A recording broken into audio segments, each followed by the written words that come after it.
You know, there is a lot of good news out there today, and let me just start with this. Americans are more satisfied than they have been in nearly 13 years with the way things are going in this country. That is according to the Gallup poll just today. Americans are more satisfied than they have been in nearly 13 years. This is great to see. On the economy, jobless claims remain near a 48-year low. Retail sales are up for the second month. Industrial production is up for the third straight month.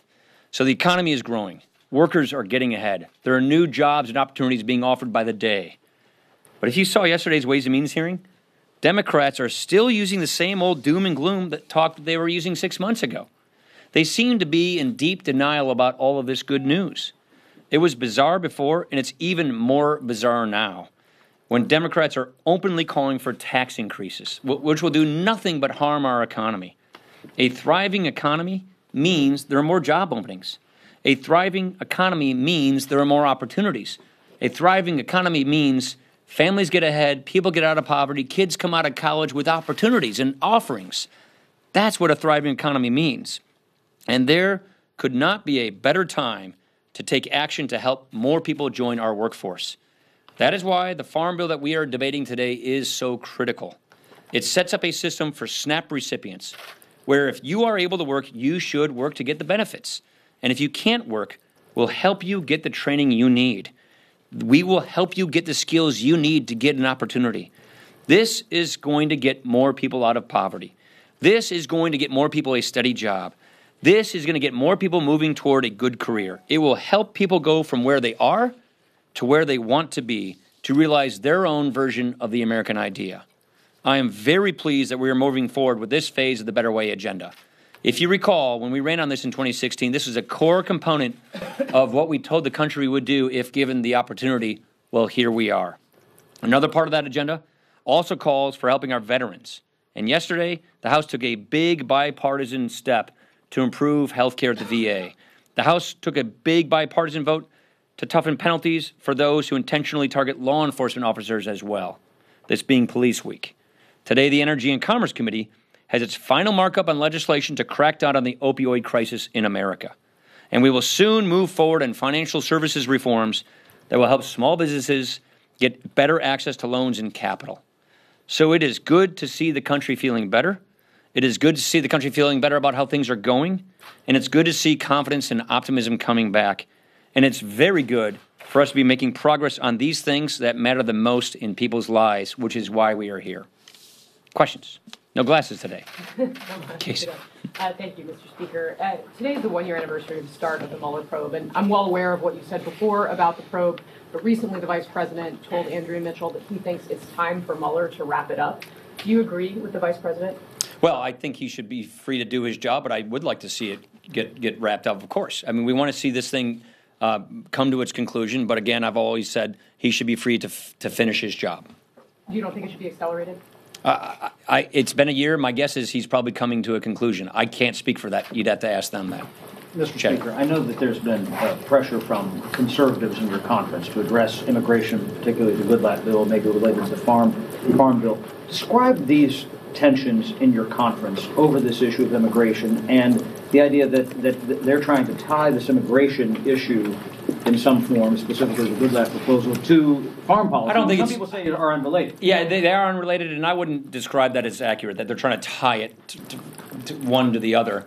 What we've been trying to do is find an immigration bill that has 218 votes. When the court took away our deadline on March the 5th, the Democrats pretty much stopped talking to us on it. So we wanted to see if we can do our own immigration bill. So we've been laboring to get 218. It's clear that we don't have 218 for a specific bill. That is why members are now trying to figure out, well, how can they get their version of what they think should happen to the floor? So we're working in earnest with our members to try and address all of their concerns about immigration reforms. And so those are ongoing conversations. The question is, can we get legislation to the floor that has a chance of making it into law? I think it's futile to bring a discharge through, which would guarantee nothing goes into law. So what we're trying to do is work with our members to address our members' concerns and have a process that could actually get law. And to clarify, on the Farm Bill part of this question, though, isn't the idea, though, you said you're trying to get to 218 to pass a Farm Bill. If they come up with something that says, all right, this will get you to 218 on farm, isn't that a deal you'd be willing to make? Well, look, I'm not going to negotiate in the media. We're having good, productive conversations with our members to advance our agenda on all fronts. You said you're working with the president to come up with some kind of immigration plan that can actually become law. Has his demands at all changed since the last failed Senate debate? What principles now? No, he still believes the same things he believed before, and we share those agreements, those principles. The point I keep making is, if we're going to advance immigration legislation, let's advance immigration legislation that could get a presidential signature, not one that would get a presidential veto. That's the point we keep trying to make. Phil.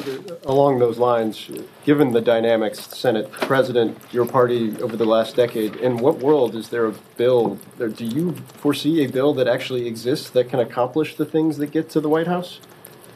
Not with 218. So the question is, could we have a bill that has a vast majority of Republicans that some Democrats would support? What's the combination?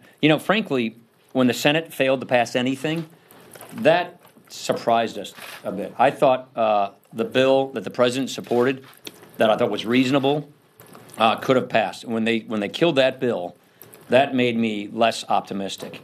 We're going through the same process here of seeing what kind of process could support and produce an outcome that could get a presidential signature, and we're still exploring that. Who are you with? Luke Resnick with the Daily Caller News Foundation.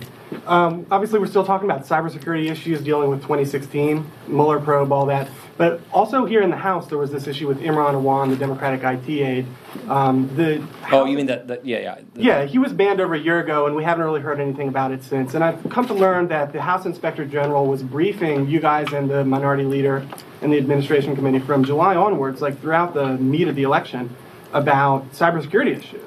And I've seen the briefings, they seem pretty scary stuff about unauthorized access. And yet he was left on the network until shortly after the election, which is obviously inconsistent, particularly on Democrats' side with the rhetoric about the importance of this. Can you address why he stayed on the network and why he still hasn't been arrested? That's a question you would ask the people who made those decisions. Obviously, we were not the ones who made those decisions. But this is an ongoing police investigation, so I don't want to get into the details of a police investigation. But I'm asking why you guys waited on the House, the administration committee in your office, from July until October of 2016. I'm not going to comment on an ongoing police investigation. Yeah. I was wondering if it is still possible for this Congress to review a new NAFTA deal, given the deadline, the statutory deadline that you cited. Right. Yeah. So people think this was my deadline. No, it's the law's deadline. I understand that. And if so, where the wiggle room would be? The wiggle room would be at the ITC. The question is, can the ITC constrict their time that they would take to process? And that's where the wiggle room would be. So it's really a question for the ITC.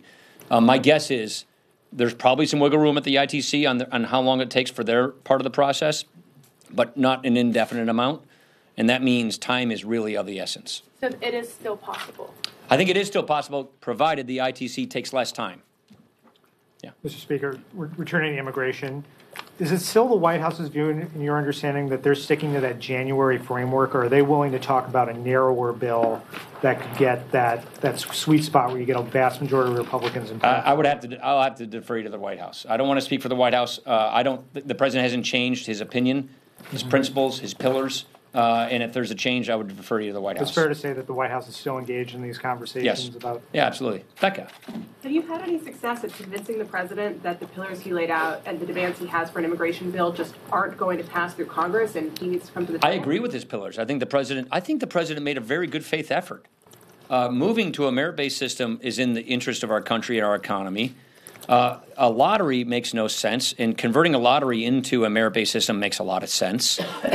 Securing our border really makes a lot of sense, and then having certainty for the DACA students so that they have certainty. All of those things make sense. He was extremely reasonable in putting those pillars out there. But they won't pass the Senate or the House. They didn't pass in the Senate. Again, I think that's a question for the other side, but the president, I think, has been extremely reasonable. Who are you with? Inside U.S. Trade. Just on NAFTA, the question of wiggle room at the ITC there would only be maybe a week or 2 weeks, right. Not that much. I think that's about right. Do you have any indication from the administration that a NAFTA deal or the notice that they need to send to kick off the TPA timeline, if that's imminent enough for that wiggle room to I work can't out? speak to that. The question is, with the ITC having, let's just say, for the sake of your question, for the argument, a couple of weeks of wiggle room, that buys the administration and our trading partners 2 more weeks to get a deal. Will they get a deal? I do not know. All right. Thanks, everybody. Thank you. You know what? The royal wedding this weekend? Oh, that is.